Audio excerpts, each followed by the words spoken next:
जय स्वामीनारायण दोस्तों, आप सभी का फिर से एक बार स्वागत करता हूं मेरे इस चैनल पे। आप देख रहे हैं करियर गाइडेंस सीरीज का एपिसोड नंबर 3। इस एपिसोड के अंदर मैं आपको एक ऐसा टॉपिक के बारे में बात करने वाला हूं जिसके बारे में आपने शायद बहुत सुना होगा, लेकिन आपने उस पर विचार नहीं किया होगा। लेकिन वीडियो को शुरू करने से पहले मैं आपको बता दूं कि ये वीडियो किसके लिए है। अगर आप एक स्टूडेंट है, लेट इट बी प्राइमरी या फिर सेकेंडरी या फिर हायर सेकेंडरी या फिर कॉलेज, या फिर आप कॉलेज खत्म करके जॉब कर रहे हो लेकिन आपको जॉब में सेटिस्फेक्शन नहीं मिल रहा है, या फिर आप रिटायरमेंट एज पर हो या आप रिटायर हो चुके हो, तो आप सभी के लिए ये वीडियो है। तो अंत तक वीडियो को जरूर देखिएगा।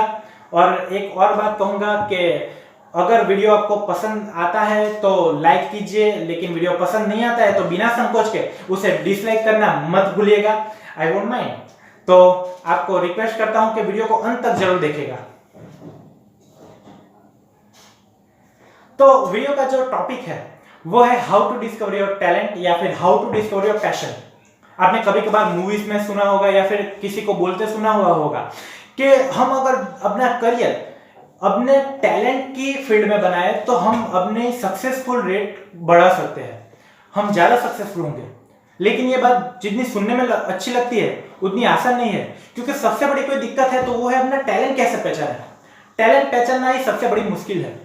तो पहले बात करेंगे कि टैलेंट को कैसे पहचानना है, लेकिन उसके पहले एक आपको बात बताता हूं जो रियलिटी है। 95% लोगों को पता ही नहीं होता कि उनके अंदर कौन सा टैलेंट छुपा हुआ होता है, और वही वो उस टैलेंट को पहचान न पाने की वजह से वो लोग अपने करियर के कीमती साल दूसरों के लिए मेहनत करने में लगा देते हैं, गधों की तरह मेहनत करते हैं और फिर हाथ में कुछ नहीं आता है। फिर एट द एंड वो लोग अपने रिटायरमेंट के टाइम पे सोचते हैं कि अपना जीवन व्यर्थ हो गया। तो और इंडिया की बात करूं पहले, तो इंडिया की बात मैं पहले बात करूंगा कोरोना की, के कोरोना अभी बढ़ रहा है तो स्टे होम, स्टे सेफ। और दूसरी बात कि इंडिया की मेंटालिटी क्या है। इंडिया के पीपल की मेंटालिटी है कि वो लोग ज्यादा से ज्यादा गवर्नमेंट जॉब्स के पीछे पागल होते हैं, बहुत क्रेजी है गवर्नमेंट जॉब्स के लिए। क्यों? क्योंकि हमारे टीचर्स ने बोला है, या फिर हमारे पेरेंट्स की इच्छा है, या फिर हमारे रिलेटिव्स है, वो लोग आके पिन मार के जाते हैं कि बच्चे को गवर्नमेंट जॉब्स के लिए प्रिपेयर करना सिखाओ, तो उसमें हम लोग लग जाते हैं। फिर क्या होता है कि 100 में से 90% बच्चों के प्लेसमेंट तो होते नहीं है गवर्नमेंट जॉब्स के अंदर, क्योंकि सीट्स अवेलेबल नहीं है। और फिर वो बच्चे अपने करियर के कीमती सालों की आहुति ऐसे ही दे देते हैं, गधों की तरह मेहनत करते हैं, फिर भी हाथ में कुछ नहीं आता है और ऐसे ही अपना टाइम वेस्ट हो जाता है। मैं गवर्नमेंट जॉब के खिलाफ नहीं हूं, यहाँ पे एक बात आप जरूर समझिएगा। गवर्नमेंट जॉब्स के लिए आपको प्रिपरेशन करनी चाहिए, लेकिन आपको अपना टैलेंट पहले पहचानना है। क्या आप गवर्नमेंट जॉब के लिए बने हैं? अगर हाँ तो उसमें प्रिपरेशन करिए, उसमें कोई दिक्कत नहीं होगी आपको। लेकिन अगर आप गवर्नमेंट जॉब के लिए नहीं बने हैं फिर भी आप उसके पीछे भाग रहे हैं, तो आप अपना समय वेस्ट कर रहे हैं, व्यर्थ कर रहे हैं। तो यही इस वीडियो की पूरा ये जो वीडियो है ये आज उसी के बारे में रिवॉल्व करने वाला है, उसी के आगे पीछे घूमने वाला है कि हमें अपना टैलेंट कैसे पहचानना है और उस टैलेंट के अंदर हमें आगे कैसे बढ़ना है। अभी शायद आपके दिमाग में 2 प्रश्न आ रहे होंगे। पहला प्रश्न होगा कि अपना टैलेंट कैसे पहचानूं यार, और दूसरा प्रश्न शायद वो भी हो सकता है कि चलो मैंने अपना टैलेंट तो पहचान लिया, मुझे पता है मेरे में क्या टैलेंट है, लेकिन क्या मैं उस टैलेंट के ऊपर अपना करियर बना सकता हूं, क्या मैं सक्सेसफुल हो सकता हूं? तो इसी 2 प्रश्नों का मैं आज आपको इस वीडियो में जवाब देने वाला हूं। पहले प्रश्न के बारे में बात करेंगे, लेकिन उससे पहले एक बात और करूंगा कि टैलेंट क्या है वो पहले हमें समझना होगा। टैलेंट एक ऐसा गुण है, ऐसी चीजें हैं जो हमारे अंदर नेचुरली रहती है, काइंड ऑफ रॉ मटेरियल। इस रॉ मटेरियल को ध्यान में रखिएगा, क्योंकि ये रॉ मटेरियल में आगे भी एक बार रेफरेंस में यूज करूंगा, तब आपको ज्यादा समझ में आएगा। अभी याद रखिए कि रॉ मटेरियल है हमारा टैलेंट। हमने देखा होगा कि हमारे कुछ दोस्त बहुत भागने में बहुत फास्ट होते हैं, उनको हम कभी पकड़ा पकड़ी में आउट ही नहीं कर पाते हैं, या फिर हमारे कुछ दोस्त ऐसे बातों नहीं होते हैं कि वो अपनी बात मनवा के ही रहते हैं और नेगोशिएशन में बहुत अच्छे रहते हैं। तो ये सभी आपके अंदर टैलेंट है। कुछ दोस्त ऐसे होंगे कि जिनको मैथ्स बहुत पसंद आता है, वो लोग लॉजिकल क्वेश्चन देख के बहुत एक्साइट हो जाते हैं, उनको वो क्वेश्चन सॉल्व करने में बहुत एक्साइटमेंट मिलता है। तो ये भी उनके अंदर रहा एक टैलेंट ही है। टैलेंट के कई प्रकार हो सकते हैं। शायद ऐसा भी हो सकता है कि आप में से कोई अपने टीचरों की एक्टिंग बहुत अच्छी तरह से कर लेता हो, तो वो भी एक प्रकार का टैलेंट हो गया। या फिर आप डांसिंग में अच्छे हो सकते हो, आप सिंगिंग या फिर वो कोई म्यूजिकल इंस्ट्रूमेंट में भी अच्छे हो सकते हो। तो ये भी एक प्रकार का टैलेंट है। शायद आपको पेंटिंग पसंद आती है, पेंटिंग आप अच्छी कर रहे हो, तो वो भी एक प्रकार का टैलेंट हो गया। अगर आपको क्रिकेट का इंटरेस्ट है, आप गेमिंग में या फिर आप स्पोर्ट्स में आगे बढ़ना चाहते हो, तो क्रिकेट हो गया, कबड्डी हो गया, बैडमिंटन हो गया, ऐसी कोई गेम है उसमें भी आपका टैलेंट हो सकता है। या फिर ऐसा भी हो सकता है कि आपको ये आउटडोर गेम्स पसंद नहीं, आपको इंडोर गेम्स, वो भी पबजी पसंद है, तो वो भी एक प्रकार का टैलेंट हो गया। क्योंकि आजकल का माहौल ऐसा है कि पबजी, सीओसी, फोर्टनाइट, ये सब ऐसी बड़ी बड़ी गेम हो चुकी है जहां पे लोग दूसरे कंट्री में से लोग कम्पीट करते हैं और वहां से प्राइज मनी भी अर्न करते हैं। तो एक बड़ा मार्केट बनने जा रहा है वो भी। तो ये भी आपका एक प्रकार का टैलेंट हो सकता है। और सम ऑफ यू में भी है कुकिंग का टैलेंट, वो लोग खाना बहुत अच्छा बना सकते हो, ऐसा भी हो सकता है। उनका खाना लोग खाने के लिए तड़पते हो, ऐसा भी हो सकता है। तो ये सभी एक प्रकार के टैलेंट हो गए। और ऐसा भी हो सकता है कि आप शायद जिमिंग करना पसंद करते हो, आपको बॉडी बिल्डिंग का शौक है, तो वो भी एक प्रकार का टैलेंट हो गया। अभी आप बोलेंगे कि ये सभी तो एक प्रकार से हॉबी हो गई, ये टैलेंट कहां से हुआ? तो मैं आपकी बात से सहमत हूं। ये सभी एक प्रकार से देखने जाए तो हमारी हॉबी ही है, और हमारी हॉबी ही हमें अपने टैलेंट को फाइंड करने में मदद करने वाली है। आपको कोई चीज का शौक है, तो वो शौक आपका टैलेंट वहां से बाहर लाएगा, तो आपको वही पहचानना है। ये सभी हमारे अंदर छिपे हुए टैलेंट हो सकते हैं। आपको इन दिनों में करना यही है कि अपने बारे में सोचना है कि हमारे अंदर कौन सा टैलेंट छुपा हुआ हो सकता है। तो इसकी मैं आपको एक टिप दूंगा आगे जाके, आगे वीडियो में बने रहिए। आपने भी शायद सुना होगा, मैंने कई बार सुना है, कईयों से सुना है कि अगर कितना अच्छा होता कि हम अपने हॉबी को, अपने टैलेंट को अपना करियर बना सकते, कितना एक्साइटमेंट रहता उसमें। और बात सही है। अगर आपने 3 इडियट्स मूवी देखी होगी तो उसमें पूरी थीम इसी के ऊपर थी, इस टॉपिक के ऊपर थी। लेकिन आज एक सर्वे बताता है कि लगभग 70 to 80% लोग अपनी जॉब से सेटिस्फाइड नहीं है। वो जॉब इसलिए कर रहे हैं क्योंकि उनकी मजबूरी है, उनको घर चलाना है। तो आप शायद सोचते होंगे कि वो तो होगा ही जॉब में अगर सैलरी कम हो तो, लेकिन ऐसा नहीं है। उनमें से कईयों की सैलरी तो अच्छे से भी ऊपर की है, फिर भी वो लोग अपनी जॉब से असंतुष्ट है। तो what is the reason? There is only one reason, क्योंकि वो लोग ऐसी जॉब कर रहे हैं जो उनके इंटरेस्ट की नहीं है। वो लोग अपने इंटरेस्ट से वहां पर नहीं जा रहे हैं। तो अभी प्रश्न सामने ये आता है, ये सवाल आपके सामने खड़ा होता है कि क्या हम अपने करियर को ऐसी चीज में, अपने शौक के ऊपर या फिर अपने टैलेंट में या फिर अपने पैशन के ऊपर बना सकते हैं? तो इसका जवाब मैं आपको देना चाहता हूं। इसका जवाब है हां और ना। Confused? Let me help you. आप अपना करियर अपने टैलेंट के ऊपर बना सकते हो, लेकिन उसके पीछे आपको पहले सोचना होगा। अपने टैलेंट को पहचानने की जरूरत क्या है? तो आप देख सकते हैं कि मोदी जी हो या फिर सचिन तेंदुलकर हो या फिर अरिजीत सिंह हो, या कोई भी, आप अलग से कोई भी उदाहरण ले सकते हैं, जो लोग अपने करियर के टॉप पर हैं। इन लोगों में आपको एक बात कॉमन मिलेगी, इन लोगों ने अपने अंदर छिपे हुए टैलेंट को पहचाना है, उसे निखारा है, और उस फील्ड में उन लोगों ने अपना 100% से भी ज्यादा दिया है। तो अपने अंदर के टैलेंट को पहचानने से हम अपनी फील्ड के अंदर अपना 100% देंगे, वो भी एंजॉयमेंट के साथ।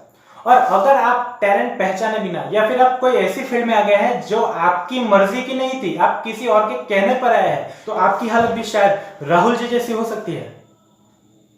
अरे ये नहीं, अगर आप ऐसी परिस्थिति में है कि आपको पता नहीं चल रहा है कि मुझ में कौन सा टैलेंट छुपा हुआ है, अपने टैलेंट का पता कैसे लगाओ, तो मैं आपको ऐसे प्रश्न देने वाला हूं जिसके बारे में आप गहराई से सोचेंगे तो फिर आपके पास आपका जवाब होगा कि आपके अंदर कौन सा टैलेंट छुपा हुआ है। तो पहला प्रश्न है कि आप ऐसी चीज के बारे में सोचिए कि कौन सी ऐसी एक्टिविटी है जिसको करते समय आपको समय का अनुसंधान नहीं रहता है। सपोज आप कोई काम करने बैठे हो और 9 बजे आपने चालू कर दिया है वो काम सुबह के, और फिर दोपहर के 2 बज चुके हैं, आप अभी तक खाना खाने भी नहीं उठे हो, और अभी आपकी मम्मी गुस्सा है क्योंकि आपने अभी तक अपना लंच नहीं लिया है। तो वो शायद आपका जो हॉबी है, वो आपकी जो हॉबी है, वो आपका टैलेंट बाहर ला सकती है। तो आपको वही सोचना है कि वैसी कौन सी एक्टिविटी है। अभी आप सोच रहे होंगे और आपने सोच के शायद ऐसा एक कंक्लूजन बना है कि मेरे पास तो कोई ऐसी एक्टिविटी है ही नहीं, तो मैं कैसे पता लगाऊं। तो आपके लिए मैं बोलूंगा कि आप अपने फैमिली या फ्रेंड्स को पूछिए कि आपके अंदर ऐसा कौन सा गुण है। पहले फैमिली को पूछे, फैमिली में जाके पूछे कि आप बचपन में क्या करना पसंद करते थे, बचपन में ऐसी कौन सी चीज थी जो आपको करने में अच्छा लगता था। और अपने फ्रेंड्स को जाके पूछे कि आपके अंदर ऐसा कौन सा गुण है, आपके अंदर कौन सा टैलेंट है जो क्लास के सभी बच्चों से आपको अलग बनाता है। तो आपको शायद अलग 2-3 अलग प्रकार के टैलेंट भी आपके फ्रेंड्स के पास से मिल सकते हैं। तो ये एक अच्छा बेनिफिट होगा आपके लिए। एक बार अगर आपने अपना जो टैलेंट पहचान लिया है, तो फिर आपको दूसरा प्रश्न ये पूछना है अपने आप से कि क्या मैं ये अपनी लाइफ लॉन्ग कैरी फॉरवर्ड कर पाऊंगा या कर पाऊंगी। क्योंकि ऐसा भी हो सकता है कि हम बचपन में हमें कोई चीज का शौक हो, लेकिन अभी बड़े होकर हमें वो पसंद ना आ रहा हो। तो अपने टैलेंट में ऐसा नहीं होना चाहिए, अपने हॉबी में ऐसा नहीं होना चाहिए कि हमने करियर बनाना चुन तो लिया है, लेकिन बाद में आगे जाके हम अभी रिग्रेट कर रहे हैं, पछता रहे हैं कि ये मैंने क्यों चुन लिया। तो आपको यही पूछना है अपने आप से कि क्या मैं ये पूरी जिंदगी कर पाऊंगा। अगर जवाब हाँ है, तो अभी आता है मोस्ट इंपॉर्टेंट पॉइंट। वो पॉइंट क्या है, आपको सोचना है। अभी आपकी रिसर्च प्रोसेस चालू होने वाली है, अभी आपका मेन परिश्रम चालू होने वाला है। आपको ये सोचना है कि क्या मैं अपना करियर इसमें बना पाऊंगा, क्या ये करियर बनाने के लायक एक्टिविटी, हॉबी या फिर टैलेंट है। आपको रिसर्च करनी पड़ेगी, आपको देखना पड़ेगा कि कोई और इस टॉपिक के ऊपर या फिर इस एक्टिविटी में या इस टैलेंट में सक्सेसफुल हुआ है या नहीं, उसने अपना करियर उसमें बनाया है या नहीं। अगर आपको ऐसे एग्जाम्पल मिल जाते हैं, तो आपको भी उसी की तरह एफर्ट्स लगाने शुरू करने पड़ेंगे। क्योंकि आपको भी अगर सक्सेसफुल बनना है, तो आपको उसी टॉप के लोगों की ऊंचाई पर पहुंचना पड़ेगा। और उसके लिए आपको अपना 100% ही नहीं, 500% देना होगा।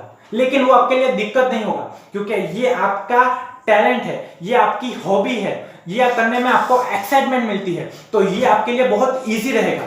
तो आपको ये चीज के बारे में सोचना होगा। तो अगर आप सखत परिश्रम करने के लिए तैयार है, तो आप अपने टैलेंट के ऊपर अपना करियर बना सकते हैं। लेकिन अभी दूसरा प्रश्न आएगा, जो मैंने शुरू में वीडियो में आपको बताया था कि टैलेंट के अंदर अपने करियर को कैसे आगे बढ़ाना है। तो उसके लिए आपको करना है कि आपको अपने टैलेंट को स्किल के अंदर डेवलप करना होगा। तो अभी याद कीजिए, मैंने आपको बोला था कि टैलेंट हमारा रॉ मटेरियल है, नेचुरल क्वालिटीज है जो हमें पहले से ही रहती है, लेकिन वो काम नहीं लगेगी, उसे हमें स्किल के अंदर डेवलप करना है। एक सिंपल एग्जांपल देता हूं, कोयला है वो हमारा रॉ मटेरियल है, और उसका यूज करके हम इलेक्ट्रिसिटी जनरेट करते हैं, वो हमारा मेन प्रोडक्ट है, वो एक स्किल हो गया। दूसरा एक सिंपल एग्जांपल देता हूं कि जैसे कि दूध हो गया, दूध हमारा रॉ मटेरियल है, उसमें से हम दही बना सकते हैं, छाछ बना सकते हैं, मक्खन या फिर चीज पनीर बना सकते हैं। तो दूध हमारा रॉ मटेरियल है और वो सब हमारा मेन प्रोडक्ट है। तो ऐसा ही कुछ है, टैलेंट भी हमारा रॉ मटेरियल है और स्किल हमारा मेन प्रोडक्ट है। तो हमें अपने टैलेंट को स्किल में डेवलप करना है, तो हम अपने फील्ड में टॉप पर जा पाएंगे। लेकिन आपको अपने टैलेंट को स्किल में डेवलप करने के लिए 100% से भी ज्यादा देना पड़ सकता है। लेकिन इस बात की खासियत ये रहेगी कि ये करने में आपको मजा आएगा, क्योंकि ये आपकी पसंदीदा चीज है जो आप कर रहे हो। ये कोई पढ़ाई लिखाई नहीं है, या फिर ये कोई इतिहास नहीं है जो आपको बोर कर देगा। तो इस वीडियो में बस इतना ही बात करूंगा। आगे के एपिसोड के बारे में जो बात करूं, तो आगे एपिसोड में मैं आपके लिए ऐसे लोगों की केस स्टडी लाने वाला हूं जिन लोगों ने अलग अलग अपने टैलेंट को पहचाना है, और उस टैलेंट के अंदर उन लोगों ने अपनी स्किल को डेवलप किया है, और आज जाकर वो टॉप पे पहुंचे हैं। तो ऐसे वीडियो आगे बनाने वाला हूं, तो मेरे चैनल के साथ जुड़े रहिए। और एक खास बात आपको बोलूंगा कि हर एक स्मार्ट इंसान के पास एक बैकअप जरूर रहता है। अगर आप एक स्टूडेंट हैं और आप शायद आपका टैलेंट एजुकेशन में है, तो कोई दिक्कत नहीं है। लेकिन अगर आप एजुकेशन में अपना टैलेंट नहीं खोज पाए हैं, आपका टैलेंट कोई और फील्ड में है, तो एक बात आपको खास ध्यान में रखनी है कि आपको अपनी पढ़ाई को बिल्कुल निग्लेक्ट नहीं करना है। आपको बैकअप में पढ़ाई को भी साथ में लेके चलना है। आप अपना पूरा फोकस अपने टैलेंट को डेवलप करने में डालिए, उसमें कोई दिक्कत नहीं है, लेकिन पढ़ाई को पूरा निग्लेक्ट नहीं करना है। और अगर आप कोई जॉब कर रहे हो और आपका टैलेंट कोई और फील्ड में है, आप जॉब छोड़ना चाहते हो, तो अभी जॉब मत छोड़िएगा। आप जॉब को भी कैरी फॉरवर्ड करते रहिए और एक्स्ट्रा टाइम के अंदर अपने टैलेंट को डेवलप कीजिए। और जब आपको पूरा कॉन्फिडेंस आ जाए कि हाँ, अब मैं अपना करियर उस फील्ड में बना सकता हूं जो मेरी पसंदीदा फील्ड है, तभी आपको अपने बैकअप प्लान को साइड में धकेलिए, उसको निगलेक्ट करिए। तब तक अपना बैकअप बना के रखिए। तो एंड में इतना ही कहूंगा कि अपने टैलेंट के बारे में सोचिए, उसको खोजिए, साथ में मस्ती करते रहिए। तो फिर मिलते हैं अगले एपिसोड में। जय स्वामीनारायण।